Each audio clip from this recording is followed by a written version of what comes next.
Okay, so I was at church the other day, and this has actually nothing to do with church, but this is just where the story happened. I was at church the other day, 2 days ago. I don't even know what day it is. And at church, they were talking about like reading your Bibles more this year. And the pastor said, how many of you set New Year's resolutions? And I was shocked at the fact that pretty much the entire congregation was like, oh, no, we don't set resolutions. Those don't work. And I was amazed. Now, the reason he was going about it was his point was resolutions often fail, as we all know. If you've seen any statistics about resolutions, you know that they don't usually work out. But his point was like, you need to have a plan and you need that kind of stuff, which is great. But I personally was just shocked and amazed that there were so many people that were so completely averse to New Year's resolutions. So I know it's a few days after New Year's. For you, for me, it's before New Year's. But let's talk just a teeny bit, just a teeny bit about New Year's resolutions, why they maybe don't work, and how we could do better. Now, this video is not here to be one of those videos where you're like, you shouldn't set resolutions because you should set goals. I'm not splitting hairs. Here's what I want to tell you. This year is going to be a year. You're going to have 365 days. You're going to have 12 months. Over those 12 months, a lot of things are going to happen. Probably a lot of things that you didn't expect. If you've been following along in my vlogs, you know that last year I had a lot of things that I did not expect happen, including losing people, losing my dog, including hurricanes. Like a lot of things happened that I did not anticipate last year. But regardless, you're still going to have a year. You're going to have 365 days. And in that year, that 365 days, you're going to end up somewhere. You're going to go somewhere. You're going to do something. And at the end, 1 year from now, something's going to change. It might be that you did these great things, or it might be that you didn't do anything. And the only thing that changed is that now you're a year older, or maybe even more out of shape. But something will be different 1 year from now. So I was just shocked at how many people were so adamantly against New Year's resolutions, because to me, you gotta have something that you're aiming at. So I know that New Year's resolutions get a bad rap because usually, listen, they're not very specific. It's just like, I want to do this. I want to do that. And we'll talk about that in a second. But the first thing I want to talk about is whether you are setting a New Year's resolution, whether you're setting goals, whatever you're doing, you need to have something you're aiming towards. Because in 1 year from today, something will have changed. Either you are, furthering your career, or you're sliding behind. Either you are, getting in shape, or you're less in shape. Either you are, spending more time with your family, or you're spending less time with your family. And here's the deal. If you don't have a plan, you're going to end up in those places you don't want. You're going to be less in shape. You're going to be more stressed. You're going to all of those things. In order to have those good things, you got to work for them. So whether you are anti-resolutions, I don't care. But here's what I want you to do. I want you to make some sort of plan for this year. Okay. I want you to decide where you want to go. And it doesn't have to be super huge. I've had years where the goal, the plan, the whatever was to grow my business. And I've had years where the plan, like this year, frankly, was I just want to be less stressed. And both of those are valid. But I had to do things in order to make either one happen. And if I hadn't set that as my goal, my intention, my plan, my resolution, I wouldn't have achieved it. So, before you say, oh, New Year's resolutions are terrible and they don't work, let's talk about it. Let's talk about it, okay? Okay, so whether you want to call this a goal, a resolution, I don't care. Really, frankly, it's splitting hairs.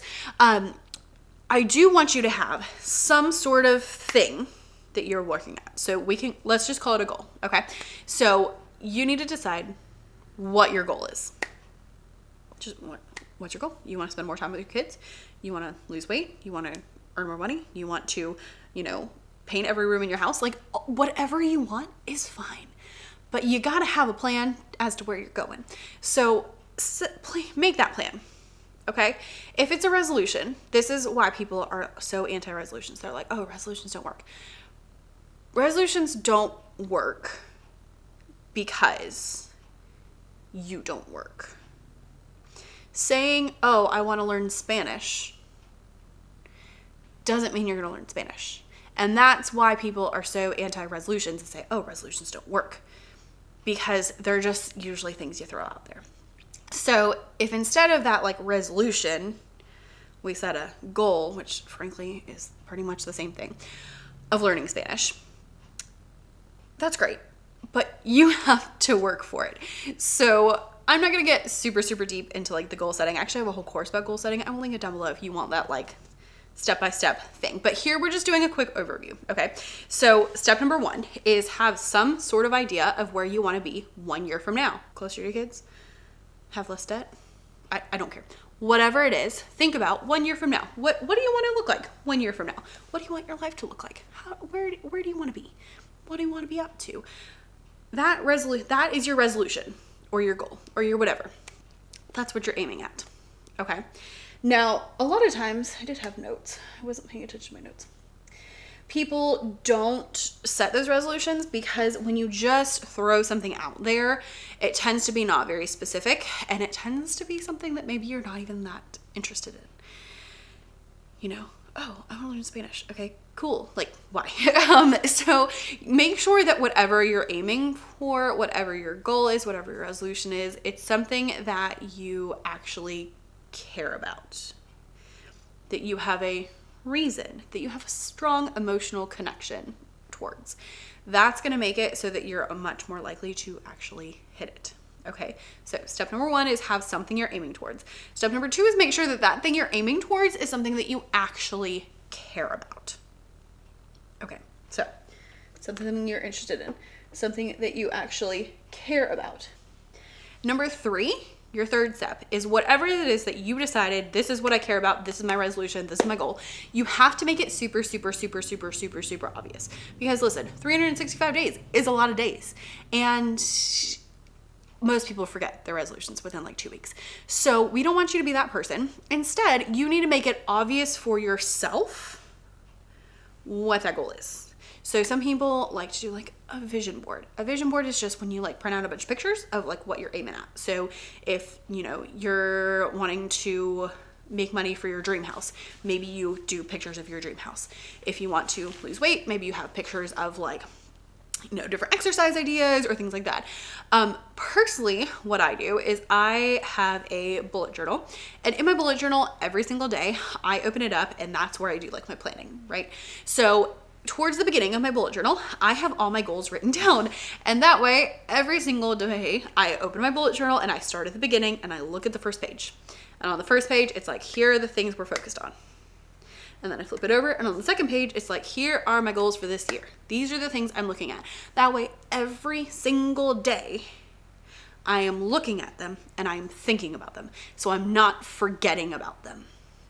Because every single day I open up that bullet journal and I look at those, and then I go like plan my day. Now, you don't have to do a bullet journal. You can do whatever you want, but have some sort of list. I've seen people do it like the background of their phone. I've seen people do vision boards. I've seen people just write it on a piece of paper, just read that piece of paper every single morning. But you have to make it like in your face obvious, because people are forgetful and you will forget. So make sure that you have that first and foremost. I like to do it in the morning, because in the morning it's like before the day gets really chaotic, because at the end of the day, I can't do anything to work on that. So if I look at it in the morning, then I'm thinking about it first thing in the morning. As I'm planning my day, I'm thinking about it. As I'm drinking my coffee, I'm thinking about it. And I have that in my mind all day long. Okay, so make your goal or your resolution super, super, super obvious so that you can remember what that resolution is. And the fourth step, because listen, we're keeping this really, really simple. Your fourth step is to make an actual plan. So if you want to learn Spanish, okay, great. How are you going to learn Spanish? You're going to go take a Spanish class? You're going to learn through like a language app? Are you going to read books in Spanish and look up all the words. Like, you have to have some sort of plan for how you're going to attack it. And that's one of the biggest reasons that people don't hit their New Year's resolutions, is either they don't care about it enough, or it's not obvious enough, or they don't have a plan. So you have to have some sort of plan for what you're going to do. Okay, so if you want to get in shape this year, then your plan needs to be, what workouts are you going to do? When are you going to do those workouts? What are you going to eat? What are you going to drink? Like, all of those things go into your plan. If you're trying to write a book, then your plan is going to be, okay, I need to write this many pages, and I need to edit, and I need to find a book agent, or I need to whatever. So you have to have some sort of plan going in. Now, the good thing is your plan doesn't have to stay the same for the next 12 months, because a lot of times you just don't know what you don't know yet. And so you're gonna change your plan throughout the year, but have a plan so you have something to start with, and work on that plan every day, or at least every week, because not every goal is going to work every day. So, once a week, 52 weeks, work on that plan once a week. Okay. And when you make that plan, I personally find that it is best to have something you can check off so you can see your progress. So whether that is checking off every day that you write your first draft, like, yes, I wrote that, or writing down how many words you wrote each day, or whether it's checking off, like, once you finish a portion of something. So if you're writing a book, finish my first draft. Okay, finish my first edit. If you are working out, check off every day that you work out. If you are learning Spanish, check off every time you go through a module in whatever the course you're taking is. But have something you can check off, because that's going to help you see your progress. And frankly, I almost find it more helpful to see when I'm not making progress, because then I can look and be like, oh, I was supposed to do that and I haven't been. And when I can see that I haven't making progress, then I'm not sitting there being like, oh, why am I not making progress? I can see it. I didn't do anything. So have something you can check off to help you with that. You can use apps on your phone. You can use like a physical notebook. I have it again in my bullet journal because I like to keep it all together so that it's really easy and really obvious and everything's there, and I look at it every single morning. And so those are different things that you can do, but like have something you can check off, because that gives you that visual of like, yes, I'm doing the thing, or no, I'm not doing the thing. And then you're not surprised either way. Okay, so whether you want to set a resolution or set a goal, whatever you want to call it, I don't care. But what I do care about is that 12 months from now, you are in a better place and you are closer to the life that you want and not further away from the life that you want. Okay. If you enjoyed this video, I have a whole bunch more about like goal setting, planning, productivity, all that kind of stuff. So I will link a playlist down below. I do have that goal setting course if you want like more details about like more specific things we like plan through the whole year. So I'll leave that linked down below. But really, I would just love if you hit that subscribe button and, stuck around here with me so that we can hang out. And I'd love to know in 12 months, if you can remember this, because, it's gonna be a while. But in 12 months, if you come back to this video and let me know how it went, I would love to hear about it. So set a goal, set a resolution. I don't care what you call it, but have a plan so that 12 months from now, you can actually get the place that you want to go. Thanks for watching. Bye.